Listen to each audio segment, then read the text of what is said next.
ada patung Yesus di dalam Ka'bah. Ada yang ngasih tahu gua kalau dulu ada patung Yesus di dalam Ka'bah. Setelah gua searching dan beneran ada sumbernya. Bersumber dari kitab Akhbaru Makkah karya Al-Azraqi dan Syiar A'lamin Nubala karya Imam Adz-Dzahabi yang menceritakan pada abad ke-7 saat Makkah berhasil dikuasai oleh kaum muslimin, Nabi Muhammad SAW masuk ke dalam Ka'bah dan melihat di dalamnya ada banyak berhala termasuk patung tokoh-tokoh suci seperti Abraham, Ismail serta patung Maria yang sedang memangku Yesus. Lantas Nabi memerintahkan agar semua berhala dimusnahkan kecuali patung Yesus yang dipangku oleh Bunda Maryam. Umhau ma fiha illa surat Maryam. Musnahkan semua berhala yang ada di dalam Ka'bah kecuali patung Maryam.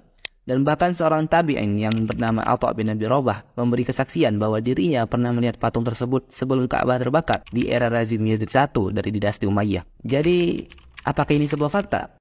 Dalam sebuah tulisan karya Syekh Ali Hashish, beliau menyatakan bahwa semua riwayat yang gue ceritain di atas itu bersumber dari Muslim bin Khalid Az-Zanji, Abdullah bin Abi Najih, serta Yazid bin Iyad bin Ju'dubah, yang mana mereka semua dikomentari oleh Imam Bukhari, Abi Hatim, dan bahkan penulis buku yang ngeriwayatin cerita di atas, yaitu Imam Adz-Dzahabi, bahwa mereka semua orang yang tidak berkredibilitas dan bermasalah dalam hal periwayatan, sehingga riwayat dari mereka itu tidak dapat dijadikan argumentasi. Ditambah lagi, semua cerita-cerita di atas itu bertentangan dengan hadis sahih atau fakta sejarahnya, yang mana Nabi memerintahkan para sahabatnya untuk menghancurkan semua berhala tanpa terkecuali. Jadi kalau lu tanya apa dulu ada patung Yesus di dalam Ka'bah, maka jawabannya ada kemungkinan iya.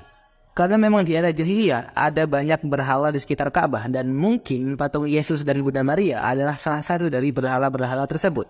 Tapi kalau lu tanya apakah Nabi pernah ngebiarin ada patung Yesus di dalam Ka'bah setelah Fatu Makkah, maka jawabannya enggak. Karena cerita tersebut bertentangan dengan fakta sejarah. Dan gua harus tekankan bahwa semua kisah Rasulullah setelah kenabian itu menghasilkan hukum.